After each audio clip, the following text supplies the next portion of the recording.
these guys just don't know. They don't understand. So an example would be the parable about Adam and Eve. And we understand, as I always say, you can't get a freaking woman from a man's rib. It's just not possible.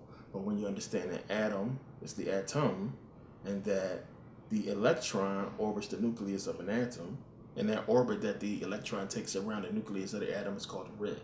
Plain and simple. Eve, evolution. Eve means before. Christmas Eve, New Year's Eve. Woman came before man. So it's the evolution of the atom to give you the woman when you really understand the parables. Not too many preachers going to pick up on that.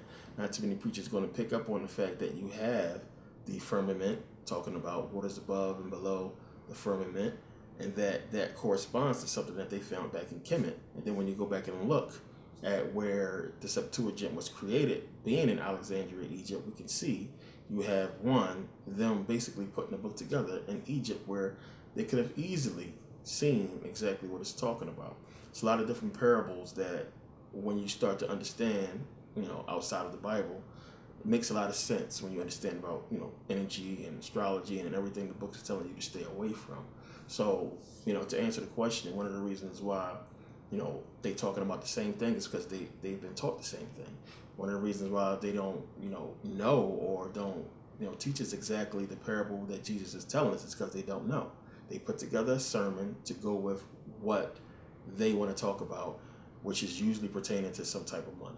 So it's just that simple. We can't really, expect them to know all this because it goes against the religion.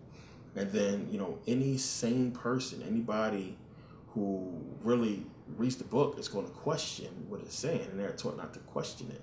And you got to really look at somebody who's not questioning a lot of these verses in the book, and definitely who is not talking about a lot of these verses in the book as, being suspect and having an ulterior motive. So now next question says, do you think Jesus was trying to give us true spirituality and his ministry was stopped and stolen and changed by Rome? And this is another question I get a lot. I get people in Hebrews talk about this all the time, about how the book has been changed and that, Rome or the white man has given us, a different book, and they changed and they added things and they took stuff out of the Bible and they did this and they did that. And then you got someone say, well, the Bible is perfect, it's flawless. And, we can prove that's not true as well. But you get a lot of people that look at it and say, well, I think Rome changed stuff and it's not what it used to say, which I've proven that with Deuteronomy. When you look at the old Greek manuscripts and the old codices, how they differ from the King James Version. And it's been a lot of tampering. As I showed you, you have Bibles, in English all the way from John Wycliffe all the way up to, King Henry the Eighth and everything like that. All these people in between that gave us books. Different, why so many different books? Why so many changes? Why so many things that, should be the same that are not? So we got to look at that and question, okay, yeah, of course, Rome had the hand. Rome was the one who basically introduced this whole thing. And, to say that they took Jesus' ministry and changed it, you would still have to prove that Jesus exists.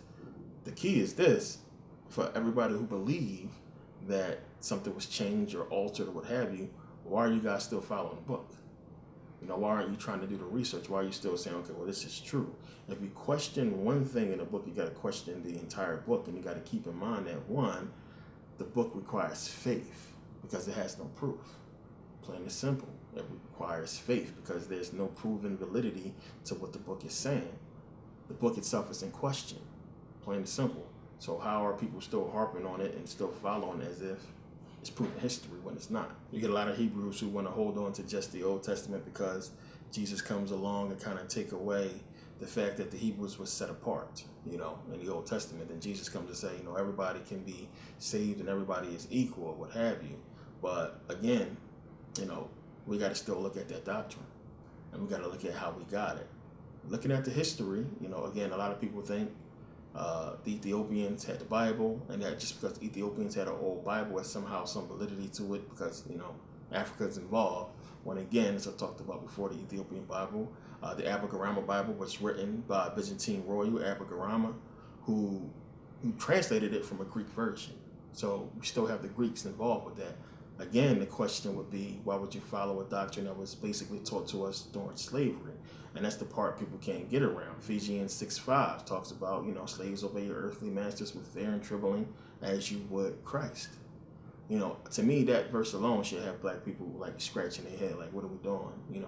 Obey our earthly masters as you would Christ, equating slave master to Christ, a man to Christ. You should be questioning that right there and thinking about, what is that? And then you get people to say, well, it's changed. That didn't really say that. Well, if you believe that, then you should question everything else in the book. It's just that simple. King James gave us his version.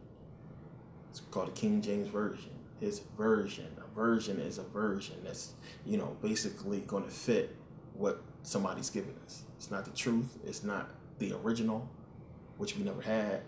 And everything should be in question. Forget Rome. The book itself is in question. Matthew, Mark, Luke, and John is in question. Jesus is in question. Mary, Moses, everybody. It's no proof. It's nothing there. So what the fuck? Like, why are we worried about Rome? It's no proof. You got to question everything. And once you start doing that and then start taking things back, the real actual history reveals the validity of the book, which shows you clearly where it came from, as I've been talking about, the Greeks. So I'll take this last question. It says, what do you think about the Nag Hammadi manuscripts the Gnostics use? Could they have been what people were using before Rome in their religious books? So, Nag Hammadi manuscripts, found in 1945, 2 years before they found the Dead Sea Scrolls. Nag Hammadi manuscripts is of Gnostic origin, they say, and they talk about, evil and flesh, and Jesus is in there, and how it's a whole completely different story about the life of Jesus and everything, and how they paint him as this evil person, and the doctrine basically reversed the roles and put Satan as the good guy, and God and Jesus as the bad people, being as though they created us and trapped us in this flesh, and flesh is evil, the material is evil.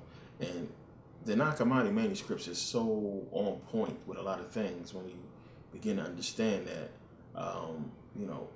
this whole situation that we are in, it's crazy.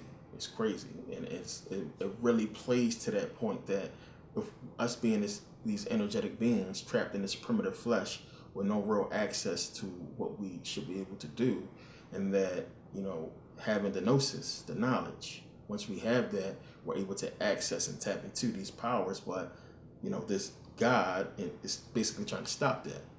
Take it back to the Garden of Eden story. Same type of situation where you have don't eat from the tree, don't touch these fruit, don't touch that. You're gonna become like gods. So you can see where the story began to manifest, and how you can compare the two. Now, as far as it being the original or the doctrine that people follow at some point could have possibly been, who knows? It probably wasn't around for a long time. Could have probably been prototype for the Bible or something that they wanted to put out. Clearly it's esoteric and a whole bunch of hidden meanings within the book. They don't even really talk about it. We hear everything about the Dead Sea Scrolls. Nobody talks about the Nag Hammadi manuscripts. It's not on display and toured around the whole world the way the Dead Sea Scrolls is. They're not selling pieces of it, so you got to think about that. It's a deep book, and I think a lot of people should really get into what the Gnostics was talking about. It's really esoteric and on point with consciousness and what's really going on. But, questions like this, about the book and teachings of the book, everything points to questioning. And that's a good thing to me. When you question a doctrine, you have questions about, what this stuff is, and everybody seems like they're trying to put the puzzle together and figure it out and be on the right side. And you just got some people who just stubborn and don't want to really look into anything and want to follow what's been told to us, to follow. And then now, for the most part, what mostly every Christian is doing is they're making up their own shit. They're making it up as they go along. Well, the Bible says this, and I'm going to believe that because it fits my lifestyle. Even though the book is against just about everything that you're doing, people want to defend it because it fits their lifestyle. And that's what a lot of religious people are trying to do, is have the doctrine fit their lifestyle so they can feel like they're not doing nothing wrong. It's really up to you guys to accept what you want to accept as truth, even reading the book or listen to me or anybody else and the information that's being put out there, you at the end of the day have to accept it. You have to accept it as fact. You have to accept it as bullshit, what have you. You can't accept it to fit your lifestyle because you just want to be who you are. You got to accept truth or you got to accept faith. You got to accept something. You can't combine the two. You can't have facts mixed with fiction and call that your truth. You got to pick. So what it is a lot of people wanting to jump on board the conscious train, and just say, oh, I'm conscious or I'm woke. You know what I'm saying? And you sleep as hell. You're knocked out because you're still Jesus. And until you get off of that, until you stop holding on to the religious part of it, because religion is those chains, those chains that we was locked in and forced to basically bear the knowledge of this book.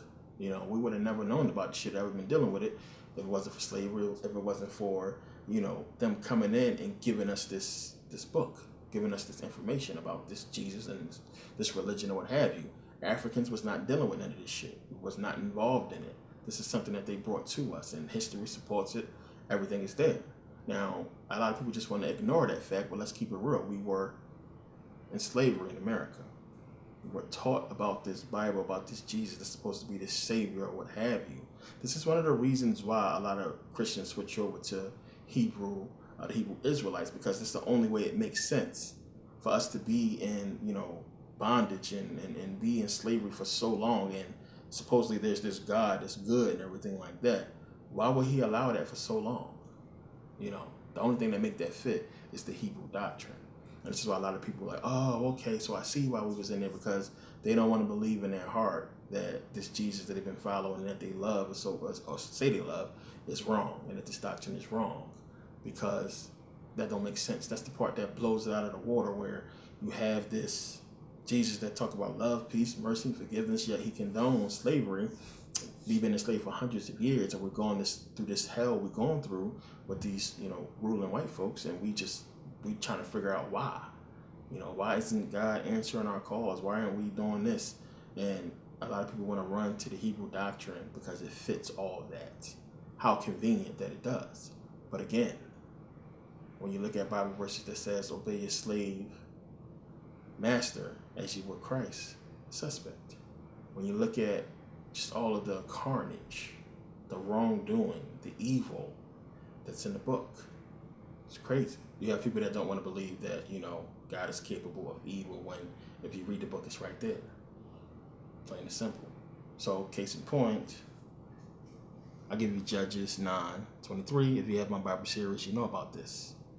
Then God sent an evil spirit between Abimelech and the men of Shechem, and the men of Shechem dealt treacherously with Abimelech. So it says God sent an evil spirit. 1 Samuel 16:14 says the spirit of the Lord had departed from Saul, and an evil spirit from the Lord tormented him. You can also find verses that's talking about this in 1 Samuel 16:15, 16, 23, 18, 19, 9, and so many verses. There are so many things in the book to challenge and question what you have been taught about the book. But if you don't read it, you're never going to figure it out. If you don't do the research, you're never going to figure it out. You're going to be just as confused as these people walking around with an ankh on and a cross on. These people walking around talking about meditation and consciousness with a cross on and Jesus tattoos or what have you. There's a lot of confused people out there who are too lazy to take the time to actually do the research, who don't want to really get into this information. But, it's your spiritual self is going to be seeking it. There's going to be something seeking that truth, and it's up to you to fulfill that, to find it. I want to thank you guys for taking the time to watch, and thanks to everybody who has been supporting. There's a lot, as I said, that's been going on, a lot that I'm doing, trying to get the site off the ground and everything, running. It's going to be a lot more DVDs coming out. The Bible series, of course, going to continue. There's a lot more coming up, a lot that's going to be happening. So I really appreciate you guys being patient and supportive, and really being invested and interested in Merkabah Academy and everything that's going to entail, which is going to be a lot. So I appreciate the support. Definitely take advantage of the sale while it's available. And I'll see you guys next video. Thanks for watching.